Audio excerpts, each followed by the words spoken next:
विघ्नहर्ता श्री गणेश, श्री गणेश, श्री गणेश।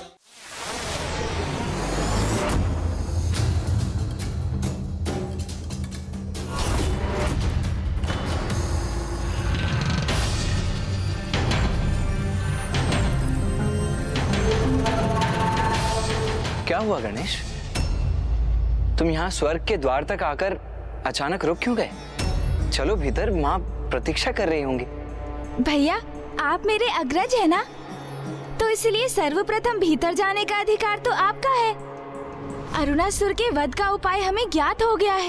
ये तो अति महत्वपूर्ण समाचार है, तो आपको तो इसे माँ तक पहुँचाना चाहिए ना। और उस दुष्ट अरुणासुर के वध हेतु माँ को भ्रमरी रूप धारण करना होगा, ये भी आप ही बता दीजिएगा ना उन्हें। उचित है गणेश, मैं ही जाकर माँ को बता देता हूँ कि उन्हें कीट का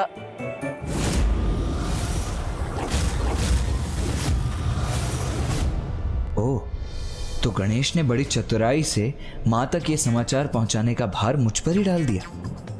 और कीट का रूप धारण कर उस दुष्ट अरुणासुर का वध करना है, इतना ही तो कहना है ना आपको भैया। हाँ, वो तो है। वो गणेश, मैं ये सोच रहा था कि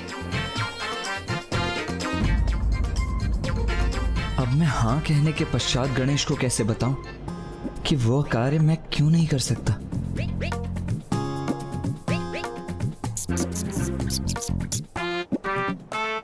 क्या हुआ? तुम दोनों स्वर्ग लोक के भीतर प्रवेश करने के स्थान पर यहाँ क्यों रुक गए और किस वार्तालाप में उलझ गए हो तुम दोनों? माता, हम तो आप ही की प्रतीक्षा कर रहे थे। क्यों गणेश? वो क्या है ना, क्योंकि जब माता साथ हो तो पुत्रों का आगे रहना उचित नहीं है, इसीलिए आप भीतर प्रवेश कीजिए ना, हम आपके पीछे पीछे प्रवेश करेंगे। क्यों गणेश? हाँ हाँ हाँ हाँ भैया। और माता, अरुणासुर के वध के उपाय के जिस प्रश्न ने हम सभी को उलझा कर रखा था, उसका उत्तर तो अब हमें ज्ञात हो गया है। तो ये समाचार आपके मुख से सुनकर माँ कितनी प्रसन्न होंगी। और हाँ, उन्हें ये बताना आपके लिए भी कितना सुखद होगा ना कि अरुणासुर का वध अब निकट ही है। बस उसके लिए माँ को एक कीट अर्थात भ्रामरी का रूप धारण करने की देर है बस। क्यों गणेश, है ना? हाँ हाँ हाँ हाँ भैया। हाँ हाँ अवश्य, क्यों नहीं। मैं अवश्य बताऊंगी उन्हें कि किस प्रकार बार बार तुम दोनों मुझसे चतुराई करने के असफल प्रयास कर रहे थे।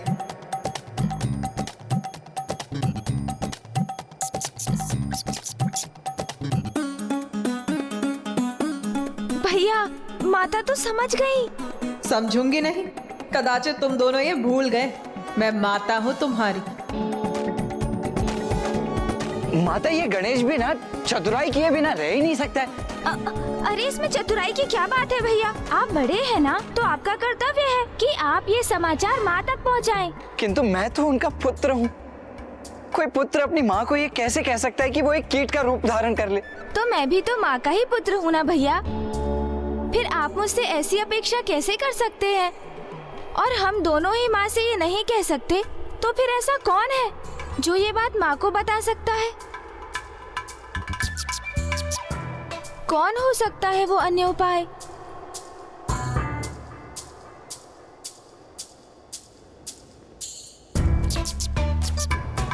मूषक जी।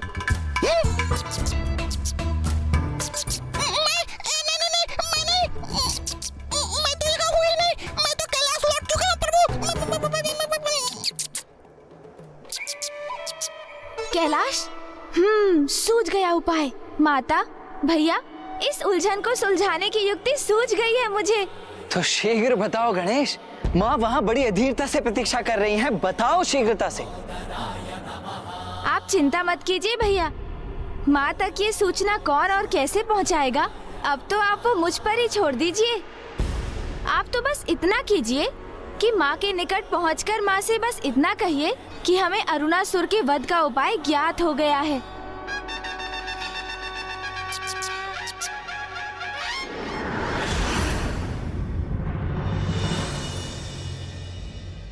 पुत्र कार्तिकेय,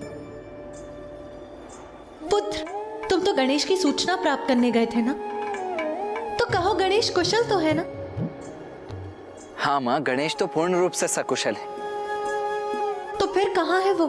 अरुणासुर के वध का उपाय ज्ञात कर वो अभी तक लौटा क्यों नहीं पुत्र?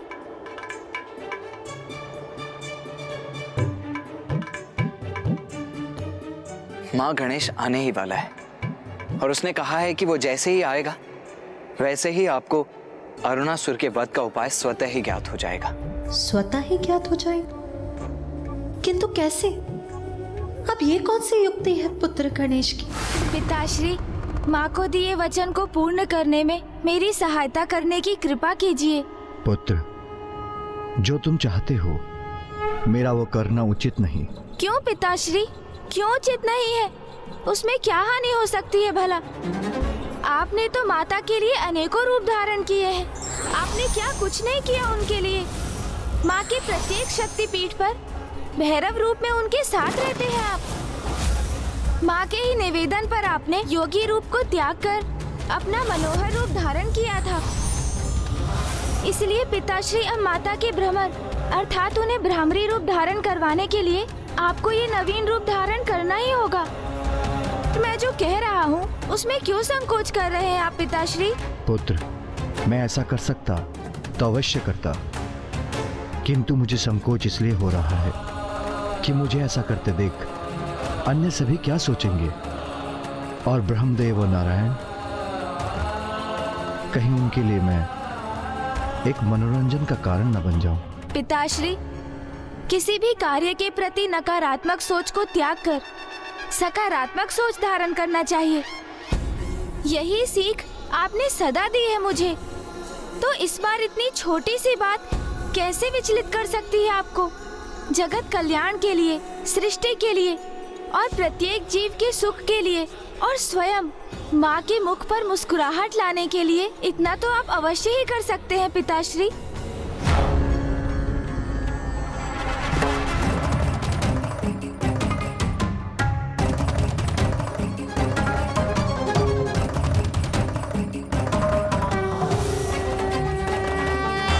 अधिक विचार मत कीजिए पिताश्री। जगत के जीवों की भलाई के लिए, माता की मुस्कुराहट के लिए मेरा अनुरोध स्वीकार कीजिए।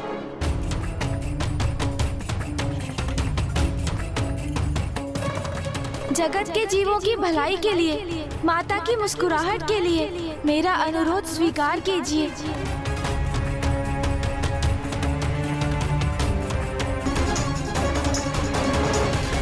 उचित है पुत्र, जो तुम चाहते हो मैं धारण करूंगा वो रूप।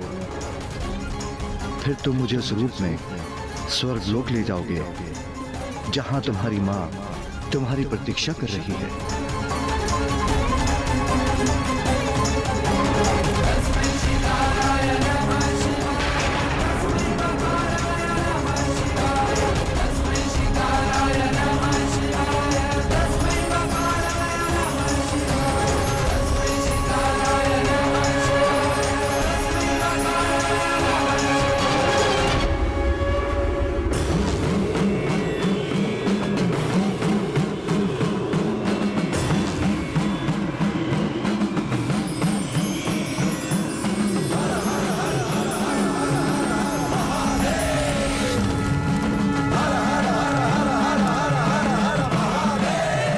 क्या हुआ नाथ? मुझे डमरू और शंख की नाद सुनाई दे रही है। ऐसा प्रतीत होता है जैसे महादेव कुछ ऐसा करने जा रहे हैं जो अपूर्व है, असाधारण है।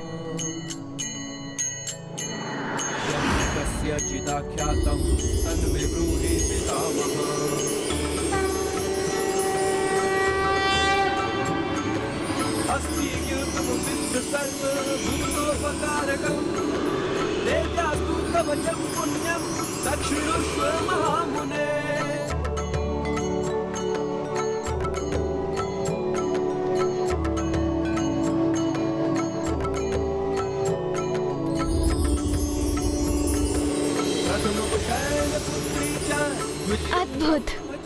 इस रूप को धारण करने के लिए आपका कोटि कोटि धन्यवाद पिताश्री। मुझे आज्ञा दीजिए पिताश्री, ताकि मैं आपको इस सहस्त्रार कमल पुष्प के रूप में माँ के समक्ष लेकर जा सकूं।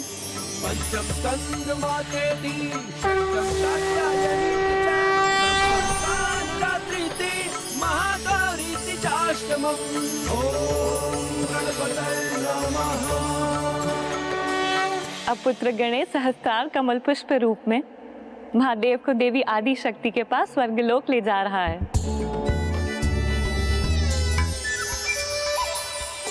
अपनी पत्नी के प्रति अपना प्रेम व्यक्त करने के लिए महादेव ने कमल पुष्प रूप धारण कर लिया है। और आप प्रभु, आपने तो कभी अपने भार्या के केसों में एक फूल तक भेंट नहीं किया।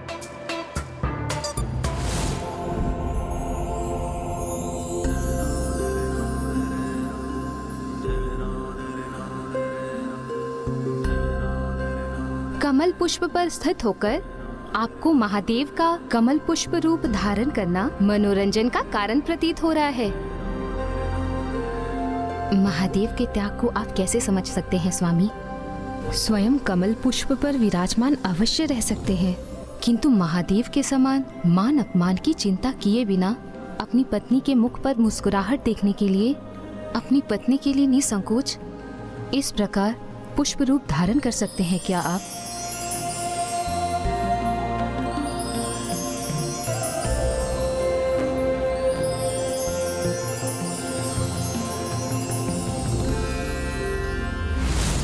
अधीर हो रही हूं मैं उस असुर का अंत करने के लिए, जिसका उपाय गणेश ही बता सकता है मुझे।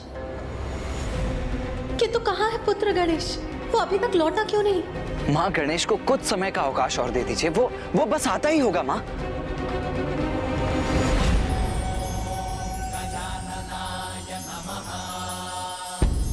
पिताश्री, मैं आपको यहाँ कहाँ स्थापित करूं?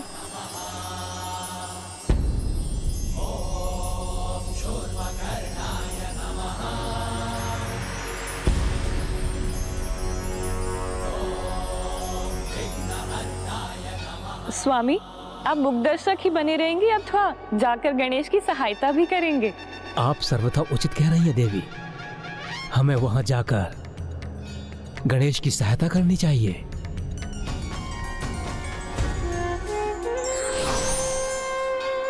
इस दिव्य कमल को यहाँ स्थापित करने के लिए कोई दिव्य स्थान ही नहीं है। चिंता न करो पुत्र गणेश, इस पुष्प के लिए उपयुक्त स्थान तुम्हें शीघ्र प्राप्त होगा।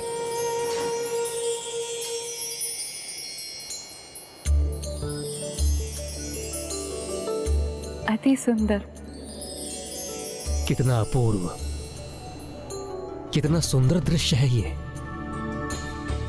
अद्भुत। कितनी असाधारण दिव्यता है इस दिव्य कमल पुष्प की। कमल पुष्प कितना भी दिव्य क्यों ना हो, किंतु उसका उपयुक्त स्थान कीचड़ ही होता है। यही तो मेरी उलझन का कारण है माता। स्वर्गलोक में कीचड़ कहाँ से उत्पन्न करूं? जब जगत कल्याण हेतु महादेव पुष्प का रूप धारण कर सकते हैं तो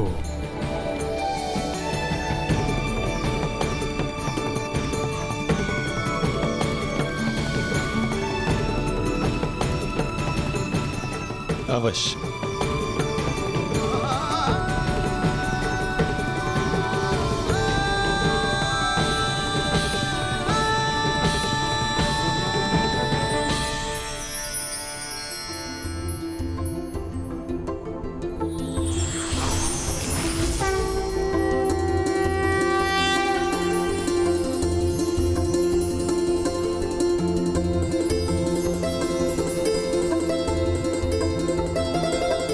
धन्यवाद मामा श्री, प्रभु श्री नारायण।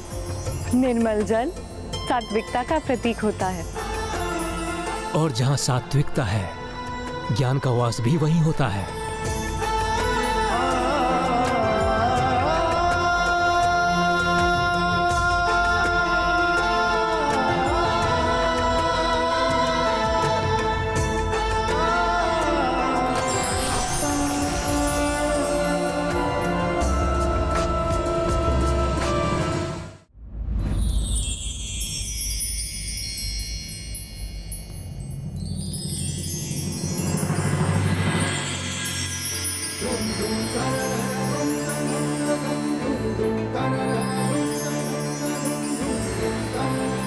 नारायण की शुद्धता और निर्मलता का जब सृष्टि के समस्त ज्ञान के धारक ब्रह्मदेव से संयोग होता है, तभी उस स्थान पर पूर्ण ज्ञान रूपी सहस्त्रार कमल स्वयं महादेव के स्थित होने का आधार तैयार होता है।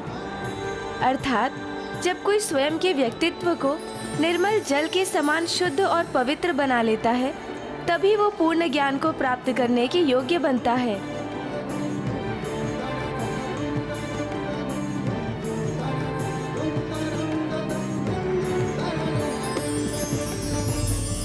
और सरल शब्दों में कहूँ तो यहाँ तीनों त्रिदेव इसका प्रतीक हैं।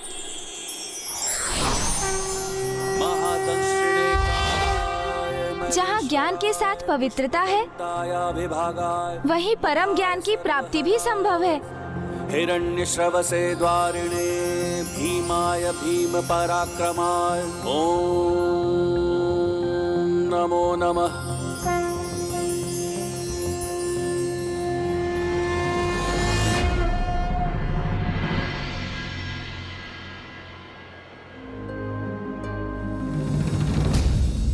मुझे ऐसा आभास हो रहा है जैसे स्वामी यही कहीं मेरे निकट ही हैं।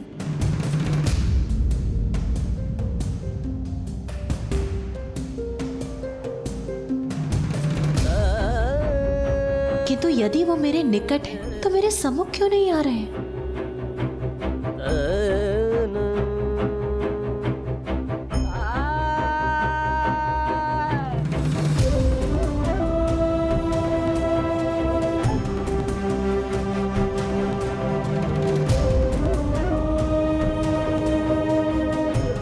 माता को अचानक क्या हो गया? कहीं गणेश के लौटने में विलंब होने के कारण माँ रुष्ट होकर तो नहीं चली गई?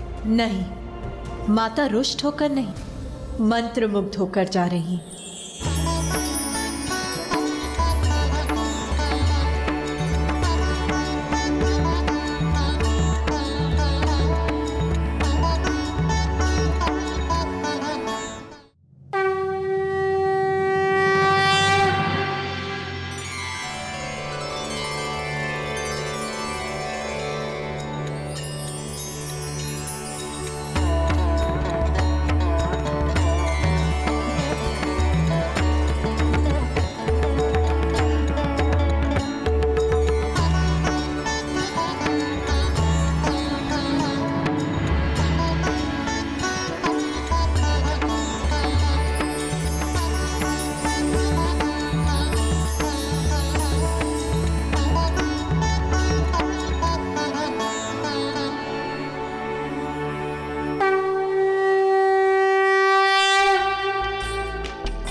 उमा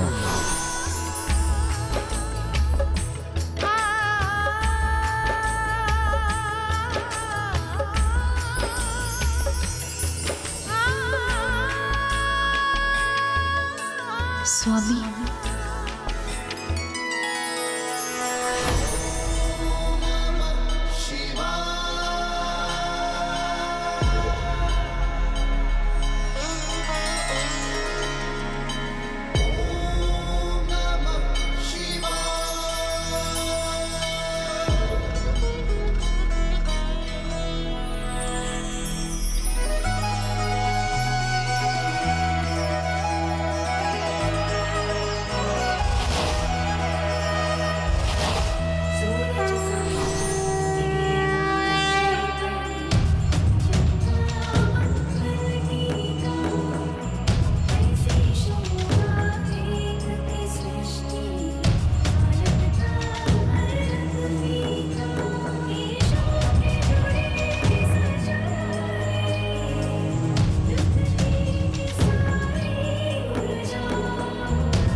अद्भुत है तुम्हारी युक्ति गणेश। तुम्हें माता से कुछ कहने की आवश्यकता भी नहीं पड़ी और उन्होंने ब्रह्मरी रूप भी धारण कर लिया। ये तो उस अनंत प्रेम और अनुराग का ही प्रभाव है जो माता आदि शक्ति महादेव के प्रति रखती हैं। और इसी भाव के कारण ही वो सहस्त्रार कमल रूप में महादेव के निकट जाने के लिए भी उन्होंने ब्रह्मरी का रूप धारण किया। माता ब्रह्मरी देवी की, माता ब्रह्मरी देवी की, माता ब्रह्मरी देवी की, माता ब्रह्मरी देवी की। उमा, आपके इसी ब्रह्मरी अवतार को संसार के सम्मुख लाने के लिए ही मुझे कमल पुष्प का रूप धारण करना पड़ा। अरुणासुर को यही वरदान प्राप्त है कि उसका वध एक ब्रह्मरी द्वारा ही संभव हो, जिससे आप उस पापी के विनाश हेतु ब्रह्मरी रूप धारण करें। ब्रह्म, कीट, जननी, साधारण कीट हो या कोई अन्य जीव, सृष्टि के सभी चराचर जीवों की जननी मैं ही तो हूँ। तो भला मुझे एक कीट का रूप धारण करने में क्या आपत्ति होती स्वामी? इसके लिए आपको इतने कष्ट उठाने की कोई आवश्यकता नहीं थी। सर्वथा सत्य है आपका ये कथन, किंतु इससे मुझे कोई कष्ट नहीं, अपितु ये तो मेरा सौभाग्य है और अरुणासुर का ये दुर्भाग्य, क्योंकि अब उसका अंत समय आ चुका है। उसके पापों की गागर भर चुकी है।